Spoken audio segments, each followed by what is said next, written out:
for a very warm welcome to all the members.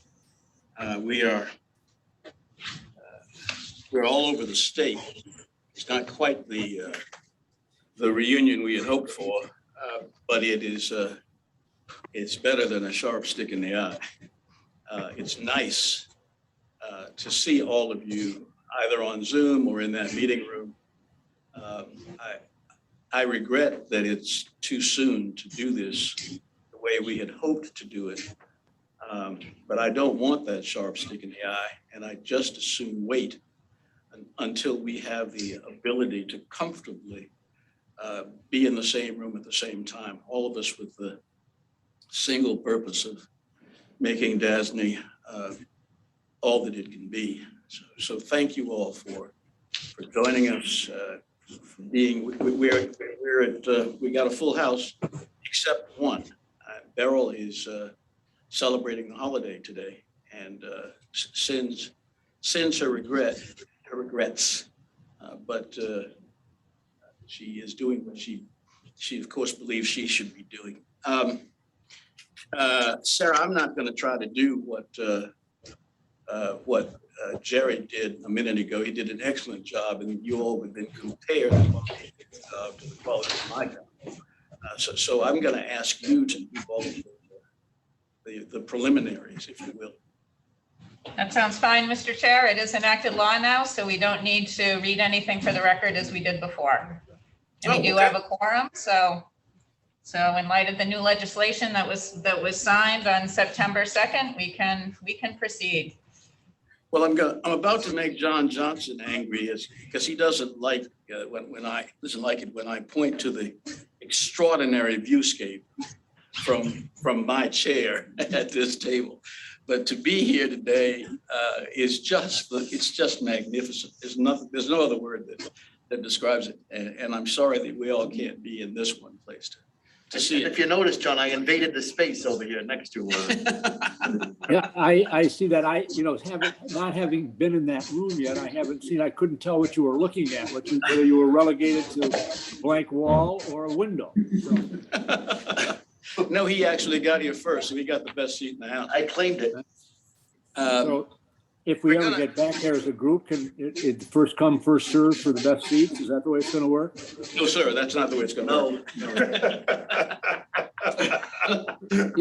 work. Things have changed. We don't have to necessarily do it the same way we always did it. Not necessarily. But likely. Yeah, I wasn't going to say that. I'd like to take a minute. Let's talk about Tracy Riley. Tracy Riley is leaving government service and is leaving this board. I think it's been what, six years, Tracy? Yes, 6 years. Yeah. Thereabouts. I wanted to say something folksy, and I finally came up with something. But before I do that, let me say that these 6 years, having Tracy represent the Department of Health on this board, have been transformative. Tracy carries around the DOH's hammer, but she wields it graciously, and it is such a pleasure to have her as a resource on this board that we're all going to be in a bit of a trough, Tracy, just to see you go. We know you're going off to what sounds like a terrific job. We wish you all the best. My grandmother Cora used to say about people who were able to come directly to the point, that person does not shilly shout.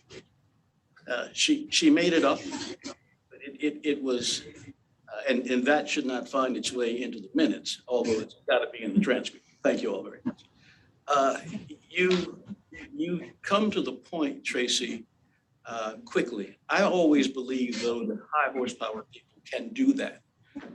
You're not worried about the quality of what you're saying or how people are hearing it. You're worried about the content of what you're saying. This board has been just a direct beneficiary of your efforts. As you leave us, you have agreed to bring somebody who's got some of your skills and some other skills to this board. And I gather, therefore, that the fellow sitting next to you is Kenneth Evans. That's correct, yes. All right. Kenneth, are you called Ken or Kenneth, or what do you like? That's a great question. I've been called a lot of things, but you can just call me Ken, that's fine. You mean you've been called some things you didn't like? Yes, yes. Got it. Well, Ken, I'm not trying to frighten you at all, but I've seen Tracy.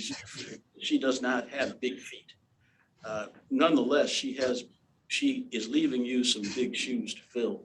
We look forward to your arrival and to the manner in which you wield Tracy's hammer. You won't be able to be as gracious, but no matter how hard you try. But we hope that you're going to be very, very effective, and we're looking forward to that. Yep, and I'll do my best. Good deal. He'll do. Tracy, do you want to say there's a resolution coming? We're always 2 clicks behind the norm. We'll get it done. Yeah, well, yeah, thanks so. Yeah, thanks very much, Chairman Allen. It's been a privilege and an honor to be on this board, and I think all of you know, DASNY has this will and has a special place for me, having worked here for 18 years. It's easy to understand how this organization can become someone's home, and I felt the same on the board. And I hope that our paths will continue to cross. And I look forward to working with all of you in my new role. I will continue to work for the safety net providers, and so hopefully we can bring them some capital financing, continue to do that. So thank you very much for your kind words, and I know Ken will do a fine job. I've always seen the talent in him, and was glad that we could get him to come back to our Office of Primary Care and Health Systems Management and join in this role. So he brings a great depth of knowledge in over 20 years of state service. So, Well, thank you very much. Best of luck to you, Tracy, and Ken. We welcome you with open arms. We look forward to working with you. Thank you for being here today. Appreciate it. All right, I think unless somebody has an objection, we can get to the agenda finally. I just want to add, Tracy's on finance also, Alan. And Yes, finance yes. will certainly miss her wisdom and her guidance and her always wonderful personality. So thank you, Tracy, for all your service to finance. Thanks, Jerry. Thanks very much. Behind tab 1, first agenda item, the officers who are standing for election. There's a resolution. As you will note, we're losing Brendan Wolf on this list of officers, but we're getting Nadine Fontaine and Frederick Clark. You've had a chance to review the resolution. Are there any questions? Hearing none, may I have a motion, please, to approve it? So Make moved. the motion. Thank you, Wellington. The second was from Joan, is that? Correct. Okay, Joan, thank you very much. All in favor, please indicate with aye. Aye. Aye. Aye. Are there any abstentions? Hearing none, the motion passes, and the motion passes, the resolution is approved unanimously. Behind tab 2 are the very lengthy minutes from the July 14th meeting. Beryl was kind enough to stand in as chair. It was probably she ran it very efficiently. It was probably the quickest meeting DASNY's ever had, the fastest meeting we've gone through. If you've had a chance to read those minutes, they have to be approved. Are there any questions or recommended revisions? Hearing none, may I have a motion, please, to approve the minutes? So moved. Thank you, Wellington. The second? Second, Janice McKinney. Janice, thank you very much. May I have, I'm sorry, I just got that.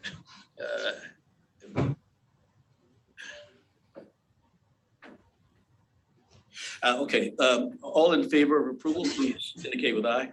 Aye. Aye. Aye. Are there any abstentions? There being none, the motion is approved. The minutes are approved unanimously. Behind tab 3, we have the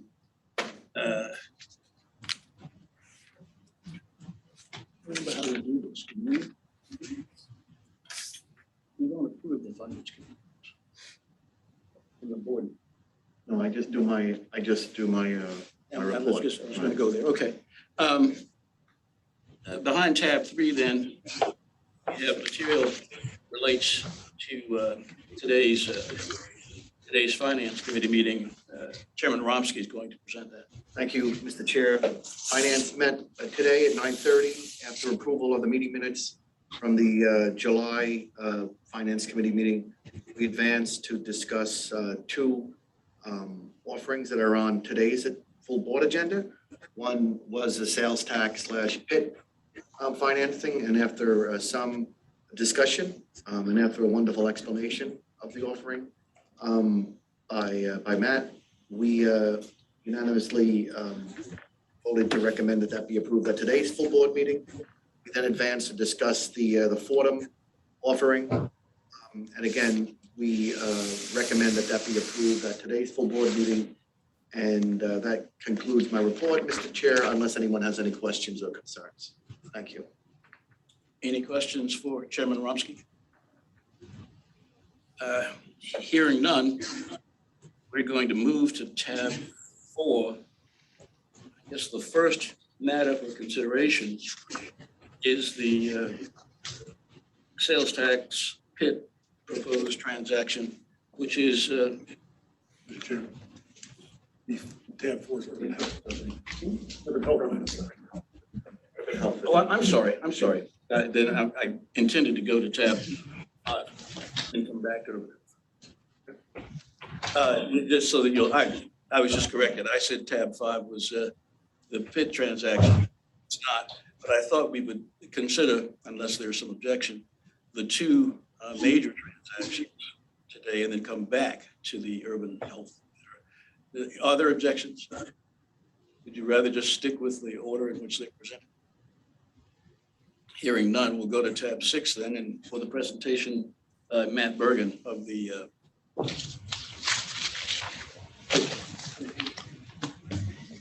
With us today before Matt sits, we also have with us Chris Reitzel of Dixon Peabody and Sonny Williams of Brent Rubino. Matt? Thank you, Mr. President. Good morning, everyone. So the board is being asked to authorize the issuance of multiple series of tax-exempt and or taxable fixed and variable rate bonds for a term not to exceed 21 years and an amount not to exceed $850 million under either the sales tax revenue bond program and or the personal income tax revenue bond program. However, at this time, the current plan is to issue under the personal income tax revenue bond program, otherwise known as the PIT program. The proposed financing will refund certain DASNY variable rate state supported debt, thereby eliminating the state's variable rate debt portfolio with DASNY. The swaps associated with these variable rate bonds will be terminated, and any cost with terminating the swaps will be financed as part of the transaction. With these swaps, DASNY pays a fixed rate of interest to the swap counterparty and receives a variable interest rate from the swap counterparty, which is used to pay the variable rate interest on the bonds. And I want to make 2 points that relate to the refunding of these variable rate bonds. The synthetic fixed rate of interest on the swaps was lower than the traditional fixed rate at the time the swaps were executed in 2003 and 2005. The current interest rate environment and the fact that these loans have been amortizing for some time enables the state to issue fixed rate bonds to refund the underlying variable rate bonds and terminate the swaps. And the savings associated with the proposed refunding of these variable rate bonds is expected to approximate the cost of issuance and the costs associated with terminating the swaps. The variable rate bonds expected to be refunded includes bonds issued for mental health services in 2003, for CUNY in 2008, and a state personal income tax bond issue in 2019.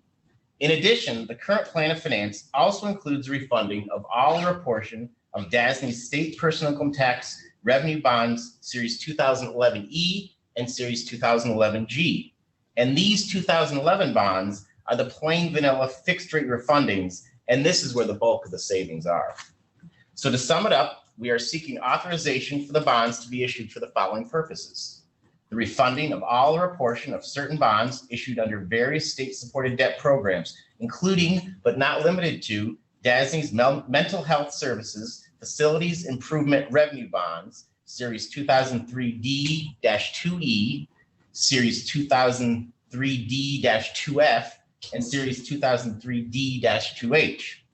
DASNY City University System Consolidated Fifth General Resolution Revenue Bonds, Series 2008C and Series 2008D. DASNY State Personal Income Tax Revenue Refunding Bonds, Series 2019C, and all corresponding swap termination fees related to these aforementioned bonds. In addition, the authorization also includes refunding of all or a portion of DASNY State Personal Income Tax Revenue Bonds, Series 2011E and Series 2011G. The security for the Sales Tax Revenue Bond Program includes semi-annual payments to be made pursuant to the financing agreement between DASNY and the Division of the Budget. In addition, there'll be a set aside of 2 cents or 50% of the state's 4% sales tax pursuant to statute and deposited in the Sales Tax Revenue Bond Tax Fund. And we mentioned this in a prior presentation, but there is an additional 1 cent for now a total of 2 cents, which is now available to be dedicated to the obligations, to be dedicated to the Sales Tax Revenue Bond Fund, since the obligations of the Local Government Assistance Corporation were satisfied on April 1st of 2021. Under the PIT program, or the Personal Income Tax Revenue Bond Program, the security includes semi-annual payments, again, to be made pursuant to a financing agreement between DASNY and the Division of the Budget, and 50% of the receipts from the New York State Personal Income Tax and an employer compensation expense tax, with 50% of such receipts also deposited in the Revenue Bond Tax Fund. In addition, this year's budget provides that 50% of the receipts from the imposition of the pass-through entity tax pursuant to Article 24A of the tax law shall be deposited in the Revenue Bond Tax Fund. This is expected to be revenue neutral to the state. However, PIT receipts would decrease to the extent that qualifying entities elected to pay this tax. So to hold the RBTF harmless, or the Revenue Bond Tax Fund harmless, and to maintain comparable security, 50% of the receipts of this tax would also be deposited in the RBTF. The expected ratings of either program are AA2, AA+, and AA+. And for the fiscal year ending, this fiscal year ending March 31st, 2022, the debt service coverage on all outstanding sales tax bonds is projected to be 5.6 times total debt service. And the debt service coverage on all outstanding state personal income tax bonds is projected to be 6.4 times total debt service coverage. This is an improvement from the projected coverage that was presented in May, which at the time was projected to be a 5.1 coverage for sales tax and a 5.6 coverage ratio for the state personal income tax bonds. And Mr. President, Mr. Chairman, I would like to now hand the presentation over to Chris and Sonny. Good morning, everyone. Nice to see you all. This is Chris, and Sonny and I are going to team up and describe a bit of the documents. Apologies in advance for any repetition with what Matt's already described in great detail. But before you for consideration is the adoption of 2 supplemental resolutions, one under the Personal Income Tax Revenue Bond Program and the other the State Sales Tax Revenue Bond Program. Each supplemental resolution authorizes individually and together the issuance of up to $850 million of 2021 bonds, meaning that in no event will more than $850 million of bonds be issued under the supplemental resolutions before you today. In order to provide maximum flexibility, it is proposed that the board authorize the issuance of bonds under both the general purpose PIT bond resolution adopted in 2009 and the sales tax bond resolution adopted in 2013. The bonds are expected to refund certain outstanding state-supported bonds and to pay any swap termination fees in connection with that refunding. Each supplemental resolution permits 2021 bonds to be issued in one or more series, sub-series, at one or more times, and to be sold on a negotiated basis or through competitive bidding. In addition, all or a portion of the bonds may be issued as tax-exempt bonds and/or federally taxable bonds. At this time, it is currently expected that the 2021 bonds will be issued under the PIT program as fixed-rate, tax-exempt, and federally taxable bonds. Each supplemental resolution also provides for an authorized officer of the authority to execute and deliver one or more supplements to the related financing agreement to reflect any additional issuance under that program. Finally, each supplemental resolution delegates to various officers of DASNY the power to make the determinations described in our letter and to do all things necessary or convenient in connection with the sale and issuance of the 2021 bonds. Turn it over to Sonny now to finish off our presentation. Thanks, Chris. Thanks, Chris. Good morning, Mr. Chairman, Mr. President, members of the board and staff. For the record, I'm Sonny Williams, co-bond counsel for the upcoming transaction. And as Chris said, I echo that. It's nice to see you all again and nice to be working with you all again. My portion of the presentation is to provide a brief overview of the PIT and sales tax program. And as Chris had said earlier, I apologize as well for any repetition of the information that Matt Bergen provided the board earlier today. So with regard to the PIT program, Article 5C of the New York State Finance Law authorizes the authority and certain other authorized issuers to issue PIT bonds for any authorized purpose. All PIT bonds issued under the general purpose PIT bond resolution are special obligations of the authority, secured by payments to be received by the authority under the PIT financing agreement with DOB. The PIT financing agreement obligates the state to pay debt service on outstanding PIT bonds, notes, and other obligations. Those payments are made from amounts available in the Revenue Bond Tax Fund established by state finance law and are subject to annual appropriation. The Revenue Bond Tax Fund receives statutorily allocated portions of the state's personal income tax receipts, the Employer Compensation Expense Program receipts, and the pass-through entity tax receipts. With regards to the sales tax program, Article 5F of the New York State Finance Law authorizes the authority and certain other authorized issuers to issue sales tax bonds for any of the purposes for which state-supported debt may or has been issued. All sales tax bonds issued under the sales tax bond resolution are special obligations of the authority, secured by payments to be received by the authority under the sales tax financing agreement with DOB. The sales tax financing agreement obligates the state to pay debt service on all outstanding sales tax bonds issued under the sales tax bond resolution.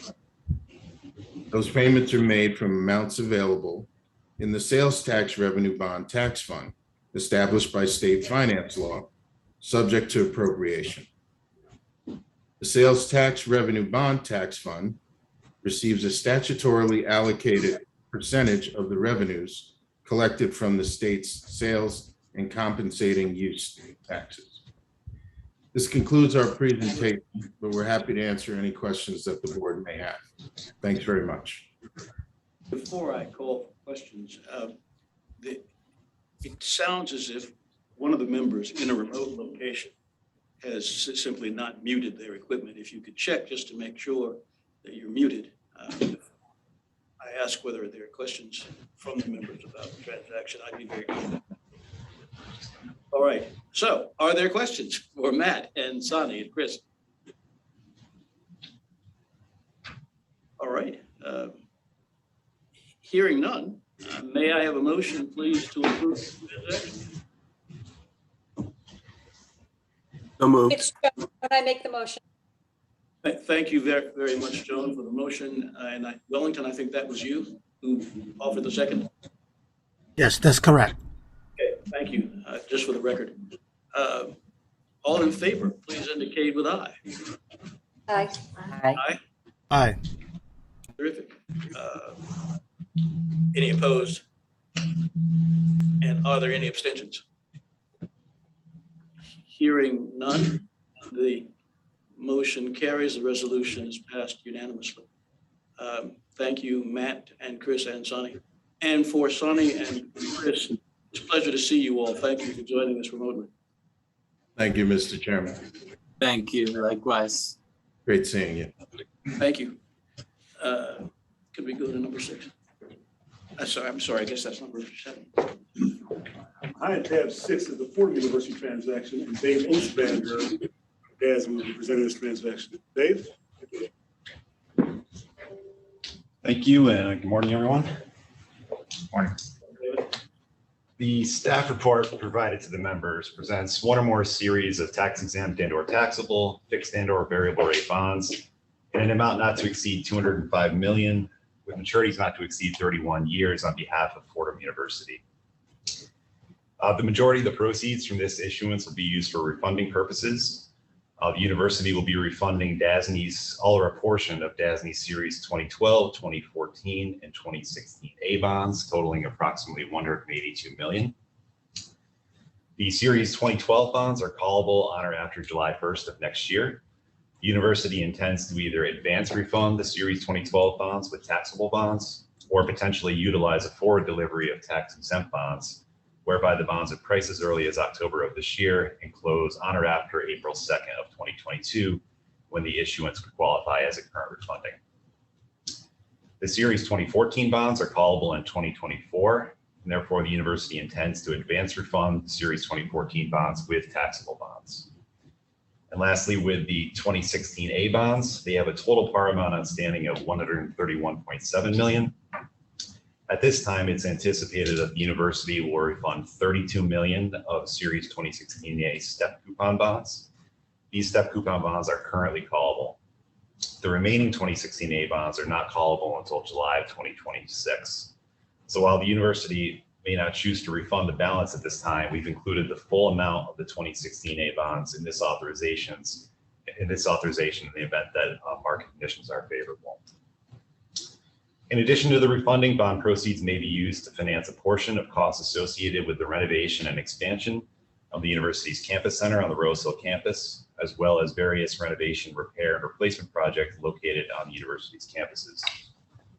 That portion will total approximately 15 million. The university did finance a major portion of that project, the Student Center, back in 2020 through the issuance of DASNY bonds. Moody's has assigned a rating of A2 to the outstanding obligations of the university with a stable outlook, and S&P has assigned an A rating also with a stable outlook. So as in other recent Fordham transactions, it's anticipated that the loan agreement will be a general unsecured obligation of the university. Just some highlights on enrollment and operations of the university. Demand for the university's programs has increased in each of the last 5 years.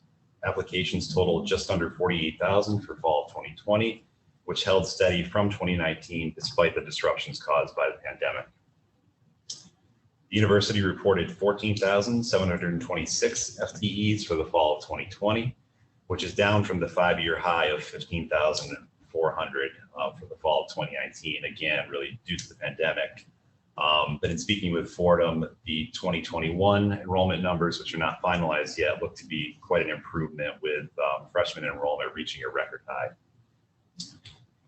Fordham does rely on tuition and fees and other student-related revenue. For fiscal year 2020, Tuition and fees accounted for 74% of total revenue, while auxiliary revenue represented an additional 10%. Operating margins have been positive in each of the last 5 years, averaging 11.7 million. And that includes fiscal year 2020, where the university's operations were negatively impacted by the pandemic and the shift to remote learning, where they still posted a positive margin of 5.5 million. And lastly, assuming current market conditions, total net present value savings in the range of 19.8 million, or 12.3% of the refunded bonds, is expected from the refunding of the series 2012, 2014, and 2016 A bonds. Mr. Chairman. Mr. Ostrander, thank you very much. Are there any questions for David from the members?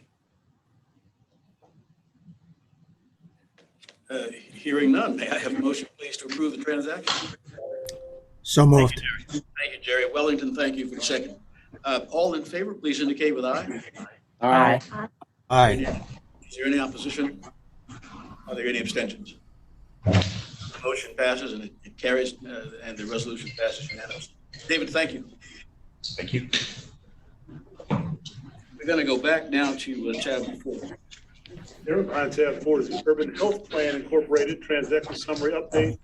Gerard Klauser of DASNY presenting. We also have Michael Logan of Harris Beach, Barry Lights of the law firm of Barry Lights as co-bonds on council presenting. Gerard? Good morning, Mr. Chairman, members of the board, DASNY senior staff and guests. The transaction summary report update provided to members is requesting the adoption of documents for the Urban Health Plan Inc. revenue bonds. This transaction will include tax exempt and or taxable, fixed and or variable rate bonds in one or more series at one or more times through a private placement with Preston Hollow Capital, a qualified institutional buyer. Update since the resolution to proceed in November of 2020.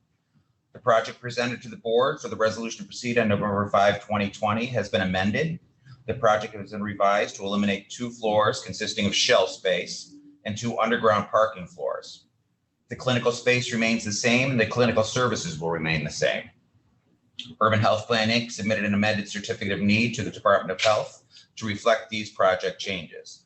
The Department of Health has approved the amended certificate of need number 171078 in the amount of $62,410,579. To bring the board up to date on what's taken place for the last 10 months as a result of COVID being a healthcare facility. The market share, UHP, it believes they maintained their market share. There was a reduction in patient revenue, which was a result of COVID, where patients were hesitant to schedule medical appointments during the COVID timeframe. The payer mix, UHP payer mix remains essentially the same, with a slight uptick in self-pay, other, and a slight decrease in Medicaid. The December 31 financials, the balance sheet was relatively stable from 2019 to 2020. The income statement shows a net loss of $507,000, with revenues down by approximately 10.35%. UHP responded immediately and was able to cut expenses by approximately 8.25%. UHP states that they have taken initiatives and marketing efforts to bring patients back, which is being met with success. There's a significant amount of grants involved in this transaction, over $20 million of grants from the City of New York. An update on that front is there are some significant grants related to the project from the City of New York, and the city grant fund is expected to be received by September 2022. Another item of interest is the Brownfield cleanup status. This site was previously a dry cleaner, and it will involve some remediation. So the building site was previously a dry cleaner and is a Brownfield cleanup site. MCBG, the construction consultant, has been working with Langen Engineering and New York State DEC to ensure that all requirements are satisfied. There is a remediation action work plan in place. The plan was approved by DEC and is expected to begin in October 2021. We secured the following approvals since the November 2020 board. PACB authorization was November 18th, 2020. TEFRA completed January 21, 2021. Secret completion, negative declarations on December 31. And again, on September 3rd, the September 3rd was, they just wanted to make sure that this was all buttoned up due to the change in the project size. So they revisited, and that's the reason for the second negative declaration. I just want to, give the Department of Health, Tracy, an opportunity if you would like to make any comments. And also would like to let you know, Tracy, as I think you have stated, and the Department of Health, her helpers have been wonderful on this transaction, and all transactions that we work with. But this in particular was, a little bit challenging, and their contributions are significant. Well, thanks, Gerard. I think Gerard summed it up very nicely. I can also add to let you know that the Department of Health did approve the modified CON. We actually felt it was prudent of the management of Urban Health to take a relook at the project, given the experience of COVID and also given the rising costs of materials and labor. And so we actually felt that was a very prudent step, exemplary of the strong management team there.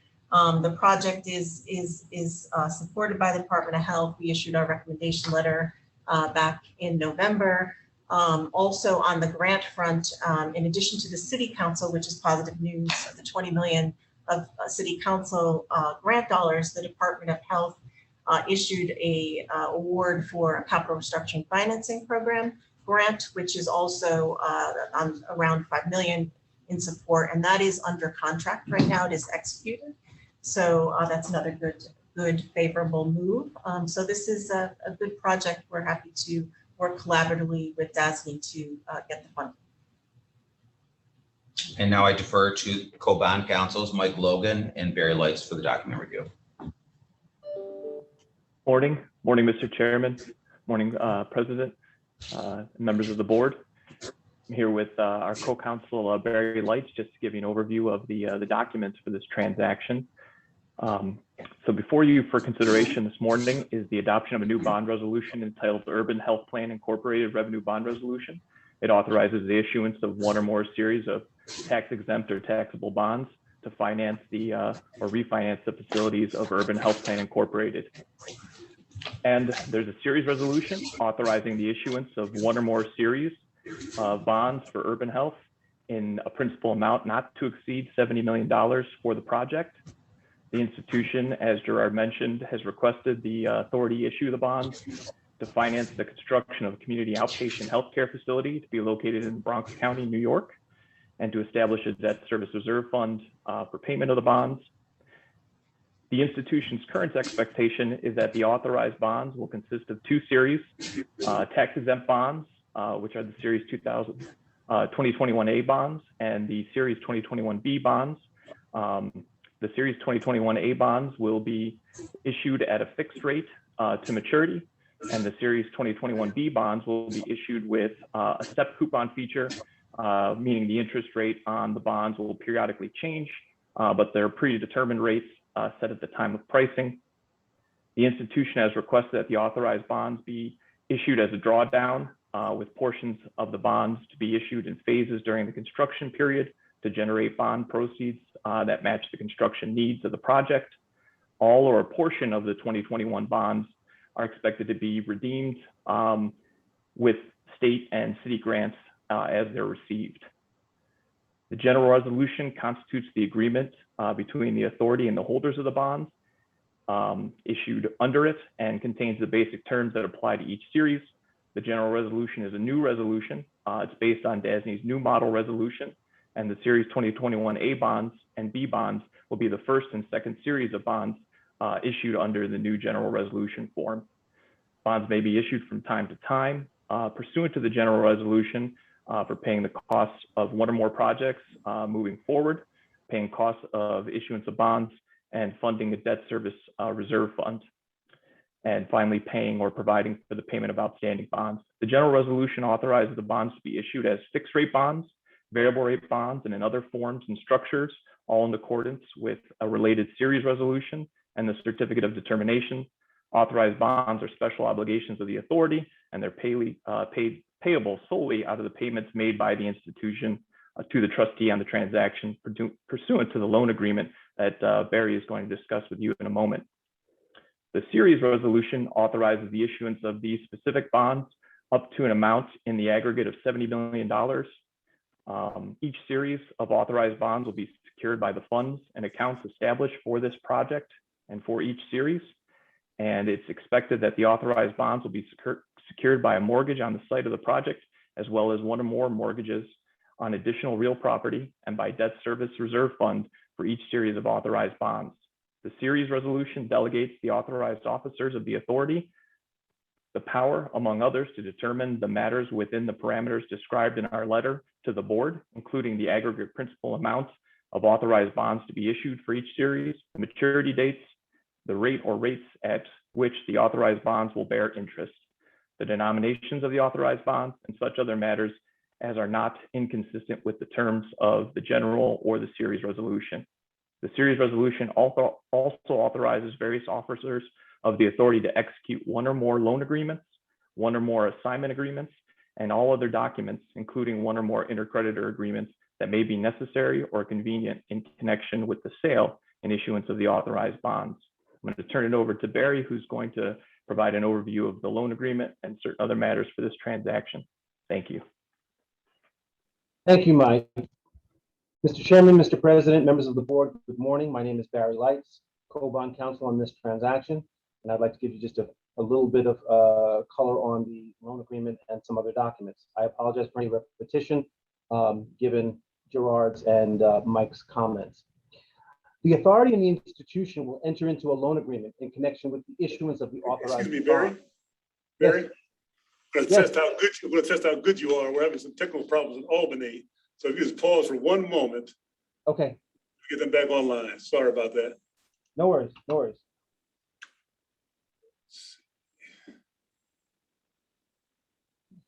Albany must be coming back on. So let's give them 1 second. Albany's logging back in. So just hold on 1 second. Pause that, Barry. I didn't even see them go off. I couldn't pick it up. I got the. You got the message. What the hell are you doing? This is very, very technologically Gotta keep advanced. them all together.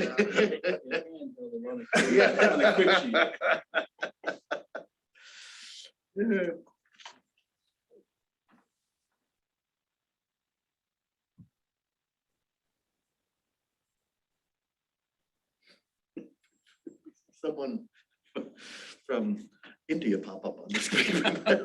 Maybe we should go off. If the other chair is still on from, he didn't laugh. I know he did laugh. Sorry about that. It was fun.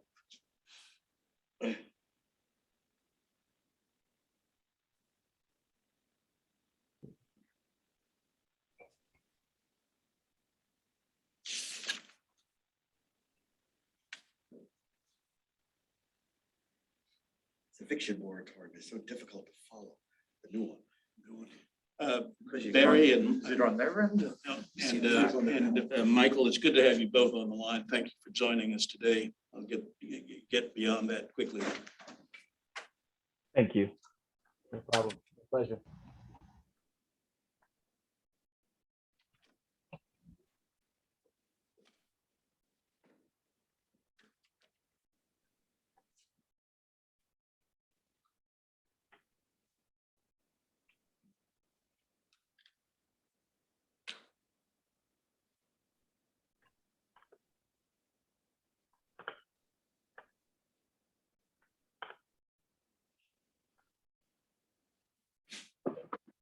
Can get you on through here.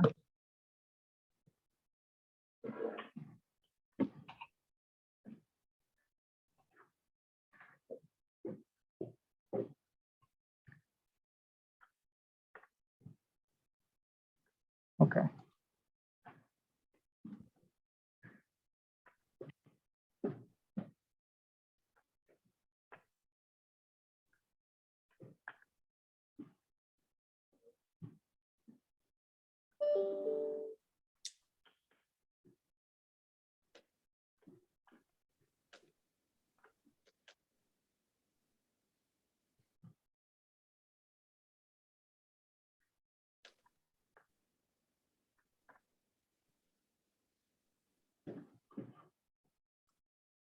Can you hear us now?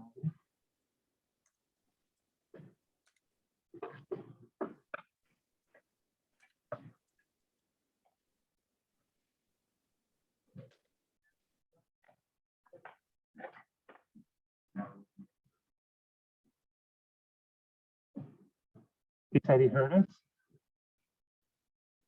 We can hear you all, but we cannot see you. Right.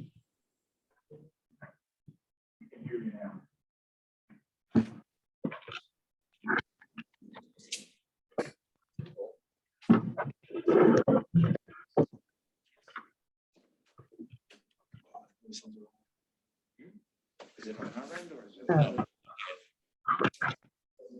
Yeah, yeah.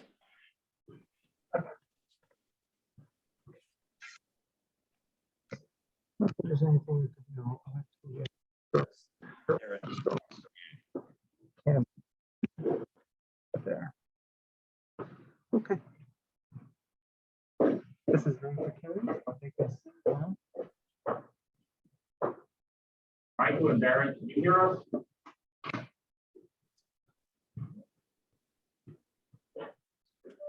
Paul, we can hear you now.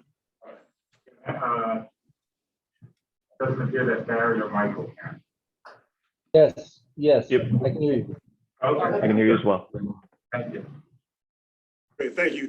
Barry, if you don't mind, could you just start over again? I apologize for the. Well, I think that Albany got cut off during Mike's presentation at a certain point. Does Mike need to pick it up where it got cut off? Because we know the point where he got cut off. Yep. Yeah, I can start from there. It was we were just discussing the features for the 2021 B bond. So I'll welcome. So where it got cut off in Albany was the 2021 B bonds will be issued with a step coupon feature. These are periodic changes to the rates, but it's predetermined rates on predetermined dates set at the time of pricing.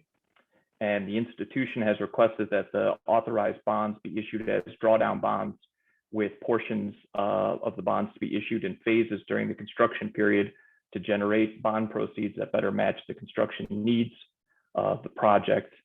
And all or a portion of the Series 2021 B bonds are expected to be optionally redeemed from the proceeds of state and city grants totaling approximately $20 million. The general resolution constitutes the agreement between the authority and the holders of the bonds issued under it, contains the basic terms that apply to each series of bonds. It's a new resolution. It's based on DASNY's new model resolution, and the 2021A and 2021B bonds will be the first and second series of bonds, respectively, issued under that resolution. Bonds may be issued from time to time pursuant to the general resolution for purposes of including paying the cost of one or more projects, paying the cost of issuance of bonds, funding a debt service reserve, and paying or providing for the payment of outstanding bonds. The general resolution authorizes the bonds to be issued at a fixed rate, variable rates, and in other forms and structures, all in accordance with a related series resolution or certificate of determination. The authorized bonds are special obligations of the authority, and they're payable solely out of payments made by the institution to the trustee pursuant to a loan agreement, and the monies are invested and held in funds and accounts established under the general resolution and the series resolution. The series resolution authorizes the issuance of up to $70 million in the aggregate of bonds for the project. Each series of authorized bonds will be secured by the funds and accounts established with respect to such series, the applicable revenues, and such other security as may be required by the purchaser of the authorized bonds. It is expected that the authorized bonds will be secured by a mortgage on the site of the project, as well as one or more mortgages on additional real property by a debt service reserve fund for each series of authorized bonds. The series resolution also authorizes various officers of the authority to execute one or more loan agreements, documents, including one or more intercreditor agreements that may be necessary or convenient in connection with the sale of the authorized bonds. So now I'll pass it over to Barry, who will discuss the loan agreement and some of the other matters for the transaction. Thanks, Barry. Thanks again, Mike. Thank you again, Mike. Mr. Chairman, Mr. President, good morning, members of the board. My name is Barry Lights. My firm is co-bond counsel in this transaction. I apologize for any repetition in my remarks. The authority and the institution will enter into a loan agreement in connection with the issuance of the authorized bonds. The loan agreement will require the institution to make payments in amounts and at times sufficient to make timely payment of the principal, sinking fund installments, if any, and interest on the authorized bonds. The institution's obligations under the loan agreement will be general obligations payable out of any legally available money of the institution. The institution's obligation to make payments under the loan agreement will be absolute and unconditional. Consistent with the authority's financing guidelines for independent institutions, the loan agreement will reflect business terms, including financial covenants, agreed upon by the institution and the purchaser of the authorized bonds, Preston Hollow Capital. Upon the issuance of the authorized bonds, the authority will assign its rights under the loan agreement to the trustee pursuant to an assignment agreement, subject to certain retained rights of the authority relating to, among other things, the preservation of the tax status, the statutory validity of the authorized bonds, indemnification of the authority by the institution, and the receipt of authority administrative fees. Both series of authorized bonds will be privately placed with Preston Hollow Capital by Roosevelt and Cross Incorporated as placement agent. Preston Hollow Capital is a qualified institutional buyer or quid, as defined in Rule 144A promulgated under the Securities Act of 1933. At closing, Preston Hollow Capital will deliver an investor letter as required by DASNY's financing guidelines. The private sale of the authorized bonds to Preston Hollow Capital will be effectuated through the execution of a bond placement agreement or similar agreement among the authority, the placement agent, and the institution. This concludes our presentation to the members of the board. Thank you very much. Thank you very much, Barry and Michael. And Gerard, of course, I'm sorry. Are there any questions for any of these gentlemen? Hearing none, may I have a motion, please, to approve the transaction? Make a So motion. moved. Oh, Well, let's see, I think Wellington made the motion and and I'll second. Janice seconded it. Yes, thank you. Thanks, Janice. You're welcome. May I ask for the vote? All in favor, please indicate with aye. Aye. Is there any opposition? Are there any abstentions? Thank you all very much. The motion passes and it passes unanimously. The transaction is approved. Before I move on, let me say that I can imagine this was a difficult transaction, presented challenges. But it is the kind of transaction that makes people like me as volunteers really proud to be a member of the DASNY family. We found a way to get this done for people in the South Bronx, people in Queens, and people in Harlem. But and it's projects like this one that exist, serve people who would not otherwise have access to quality medical care. Urban health plans, associations with the hospitals with which it has affiliations, ensure that the people who come into this project, who come into these offices, are seen, are transferred. They are well known, I am told, in the medical community of the South Bronx, particularly. I want to thank everybody who worked on this. It's a piece of work well done, and I think we can all be very proud of the folk who worked on it. Thank you. It also cleans up a brownfield too. Yes, it does. Yes, it does. Yeah, no, I mean, it's serious. You're right. You're right. You will. With that approval, we go to tab 7 and the report of the president. Mr. President. Thank you, Mr. Chairman. One of my favorite cartoons is Dilbert. And in one of the strips is my favorite. The boss is on the phone. He says, no, I cannot comment on a former employee's performance. However, I can comment on the weather. It'll be gloomy on Monday, lazy Wednesday, Thursday, and the sun will set early on Friday. I had the opportunity to meet with our governor a week and a half ago, and I can't comment fully on everything that I discussed with her. However, I can say it is sunny at DASNY, and no storms are in the offing. So we had a very good meeting. We met for about 45 minutes. I had a chance to give her some background on DASNY in more detail. Of course, she was familiar with us generally. She's very happy with the work. She knows what we do. She's gotten good reviews from us. She challenged us a bit to see if there's some other things we can do to stretch our authority and reach. So I thought that was encouraging. And I think we'll be communicating well with her. I also had a chance to talk with Catherine Garcia yesterday, head of state ops.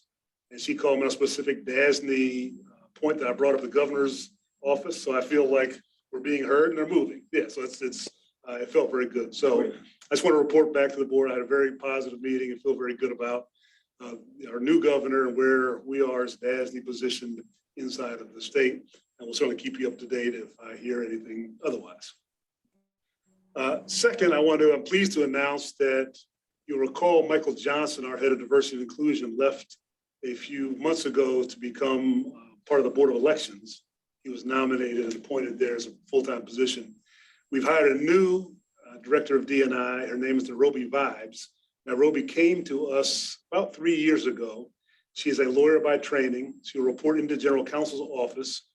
She's very well versed in these areas. She also sat on the Albany Police Review Board at one point. So she has some experience with these issues.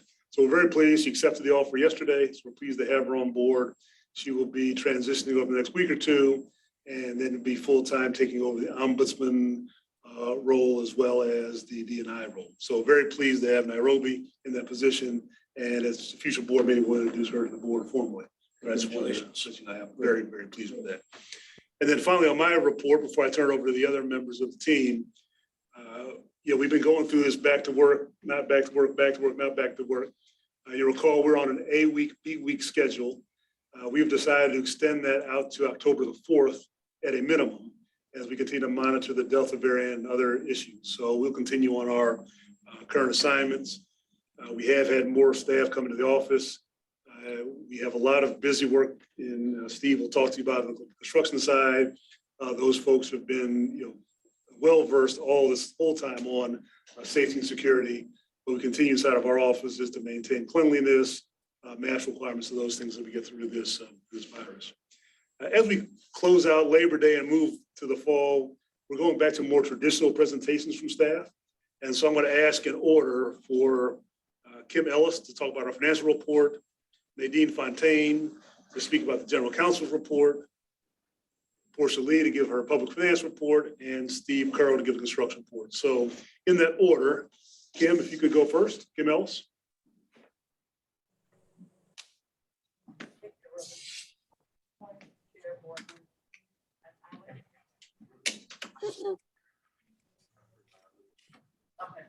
We cannot hear Albany. Kim, can you? Can you hear me now? Yes, that's better. Okay. Good morning. It's highlighting the standing financial report received.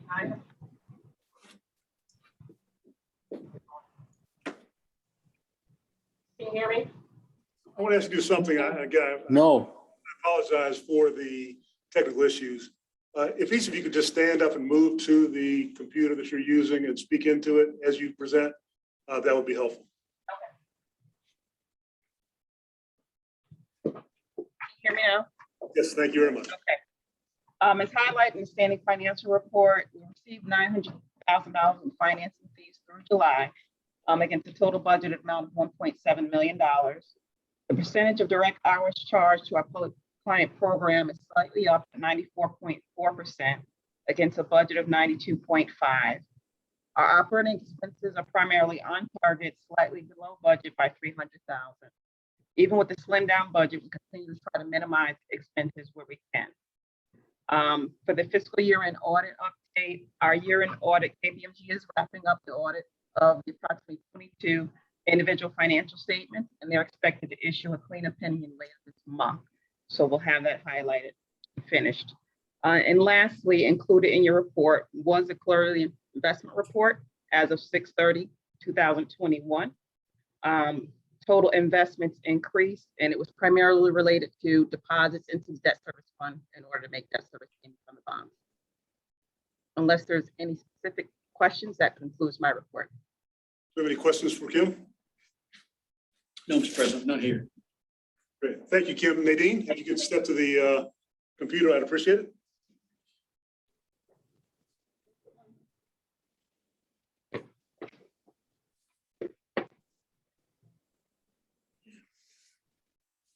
just a moment. I had a PowerPoint, so we're just waiting to see if we could get that shared on the screen. All right, thank you. So given the current matters that have been occurring in recent news and with the administration, I thought it would be prudent to kind of talk through and discuss DASNY's current anti-harassment policies and procedures, just to give the board an idea of what DASNY has in place to address those issues. Nadine, you're not coming across clearly, Is it because I'm talking with my mouse? probably. Does it sound clearer now? That's better. Okay, because I'm standing right next to the mic. DASNY's general policy is to provide for and promote equal opportunity. Nadine, it's Al. I'm afraid we lost you again. We can't, this is John Johnson. I can't hear a word you're saying. Can you hear me now? You're going in and out. Sometimes you're very clear, and at other times you're barely audible. Yeah, maybe it's the PowerPoint. I'm taking the PowerPoint off.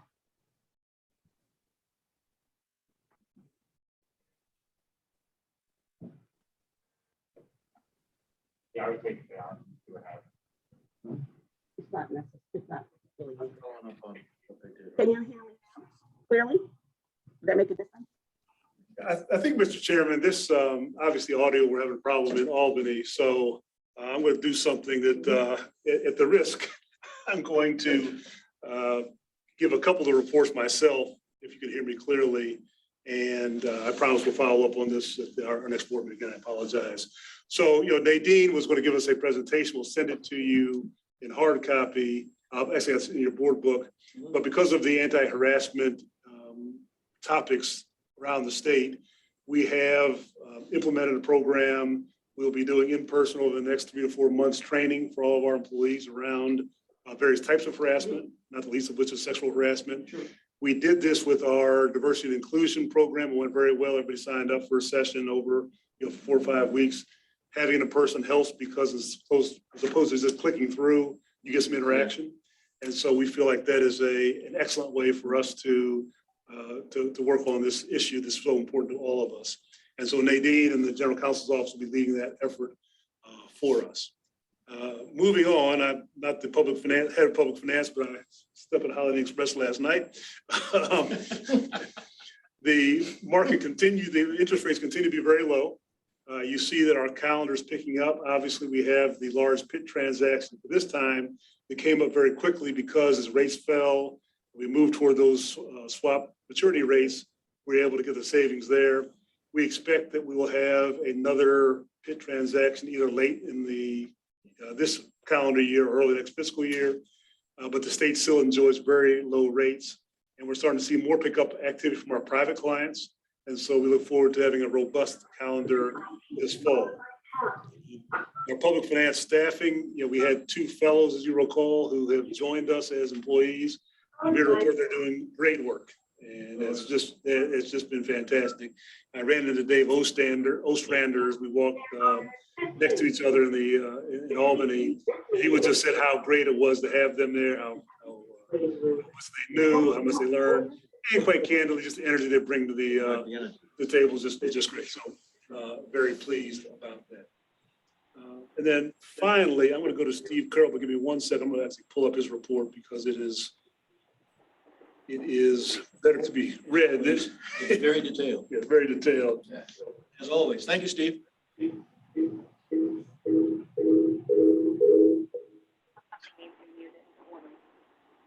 Sounds like the beginning of a horror movie. Maybe mute your computer.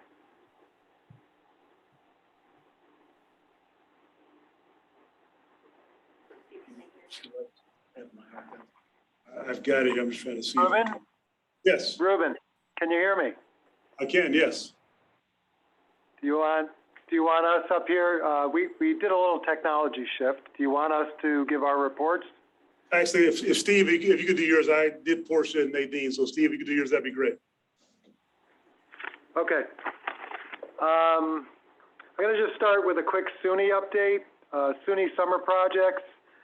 DASNY worked on 14 of them this summer across the SUNY system, including UAlbany, Alfred, Brockport, BU, Geneseo, New Paltz, and Oneonta.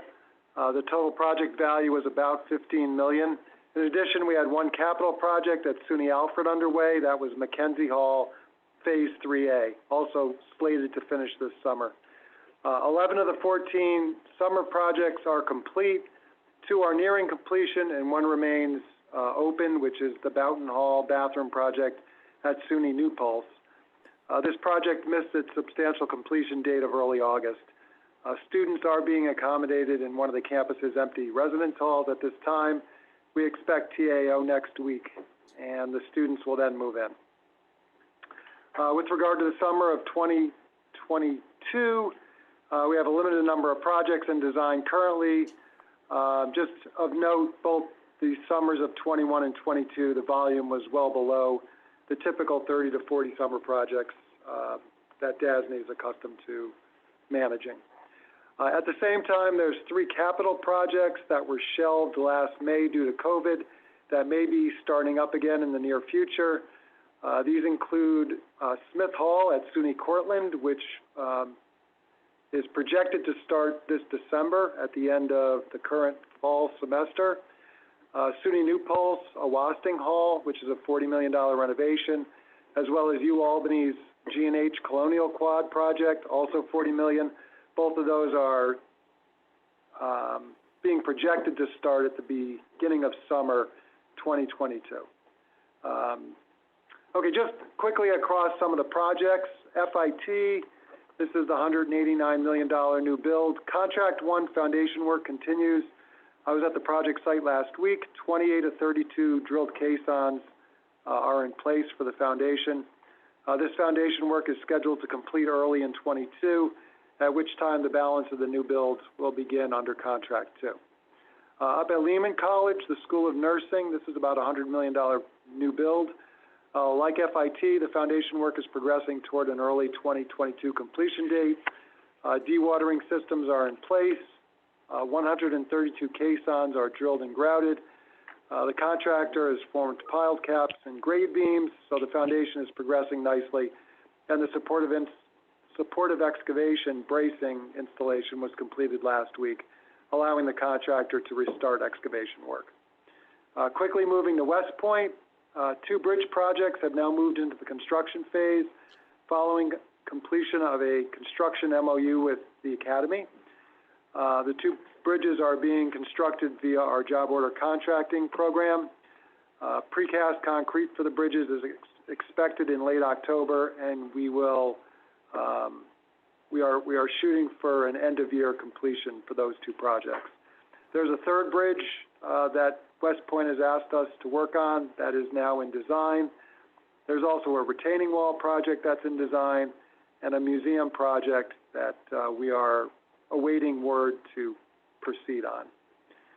Just quickly on Moynihan Station and Javits.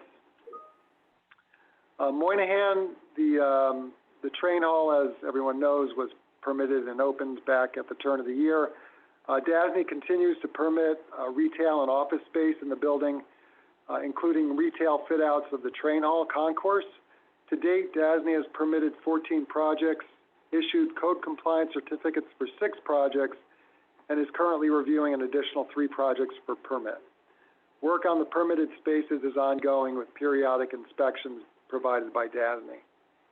We're also working on the Phase 3 Facebook fit-out. This is 750,000 square feet at the back side of the Moynihan Train Hall. DASNY has issued a construction permit as of May 25th of this year. Work has begun, and DASNY is also inspecting this work as well. As far as Javits goes, DASNY issued a TAO for the expansion portion of the project on July 21st of this year. Several conditions on occupancy were included in the TAO, including FDNY's acceptance testing and other open conditions. With the issuance of TAO by DASNY, CCDC has made arrangements with the New York City Department of Buildings to obtain temporary place of assembly permits to use the space. Just a couple of program updates. Still a steady workload from CUNY, and our staff is downstate is fully engaged. We've had a couple of staff retirements, and we've rearranged some work assignments as a result. Bob Lemieux, CUNY's Director of Design and Construction, retired this past summer. A replacement for him has not been named at this time, and he was our main point of contact. That said, Mohammed Atala was named CUNY's Vice Chancellor for Facility Planning, Construction, and Management. We've got a chance to meet him. He came to one of our CUNY coordination meetings. I know Ruben is also engaged with him, so we're bringing him along as to what DASNY does for CUNY along the design and construction realm. In addition, students have returned to campuses, which makes construction a little more difficult, especially trying to get on the campuses. They've installed a new information system that tracks all persons trying to access campuses, including our consultants and contractors and their labor. But we're working through those issues. Quickly onto OMH, DASNY has begun construction on the Central New York Forensic Psych Center project, phase 1, which is worth $40 million. And the later phases have moved into design. This project has a total value of about $100 million. We're also working closely with OMH on the programming for the proposed $420 million Mid-Hudson Forensic Hospital project. Our designer is working to reconcile the project's 30% cost estimate with the project budget. OPWDD suspended projects due to COVID are now starting back up. We're meeting with OPWDD monthly and trying to manage those startups.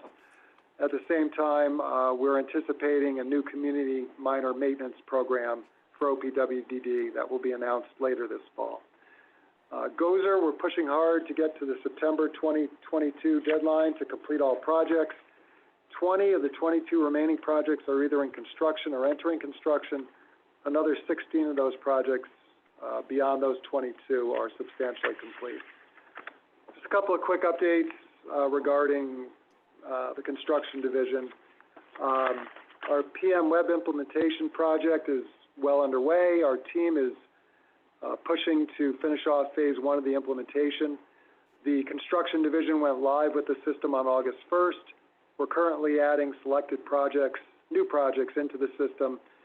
Work's been completed on the design side of PM web, still working on the construction side, as these new projects won't hit construction for a while. Just a couple of updates on the weather from the last couple of weeks. The 2 recent storms down in New York City have impacted several DASNY projects across multiple customer agency sites and projects and programs. Henry and Ida produced heavy rains that either infiltrated existing space or flooded low-level space. Projects and campuses that were impacted include Gozer's Shorefront Community Center, Gozer's 5 Towns Community Center, as well as CUNY campuses, including Baruch, College of Staten Island, Queensborough, Community College, York, and others. DASNY's provided emergency services to these campuses and projects, including stabilization, water removal, and tree debris cleanup. Just lastly, a quick update on just the construction environment in general. It's very challenging to say the least. The SUNY project that didn't complete was impacted by a trade labor shortage, and we've witnessed the same across all of our platform. This could be for several reasons, but COVID is one reason, the aging workforce, a desire to move to other industries. Also, other observations include the number of bidders for DASNY advertised opportunities has increased. However, the quality and qualified bidders list among those are lacking. Design professional talent seems to be lacking as well. The increased cost of construction materials has impacted our projects, depending on the material type. Supply chain and manufacturing issues have resulted in very long lead times for materials. Labor costs are increasing. So times are challenging. However, we're doing our best to navigate these conflicting forces. That concludes my report. Tough to estimate, right, Steve? I'm sorry? I said it's tough to estimate. It's very difficult to estimate. Yep. Steve, thank you. That was, as always, a terrific report. Do the members have any questions for Steve? Hearing none, Mr. President, thank you for giving the other two reports. Yes, sir. At the end of your presentation. Steve doesn't have an easy job here, Mr. Chair. No, he does not. No, he doesn't. And it's becoming clearer and clearer, actually. Are there other matters to come before the board this morning? Are there any matters that any one member would like to bring before the board this morning? Hearing no responses to either question, I think we're out of here. May I have a motion, please, to adjourn? I'll give you that one. Thank you very much, Mr. Romsky. Is there a second? Second it. Thank you. Thank you very much, Wellington. All in favor, please indicate with aye. Aye. Aye. We will assume that there is no opposition and that there are no abstentions. Thank you all very much for joining us. The motion is passed and we are adjourned. Al,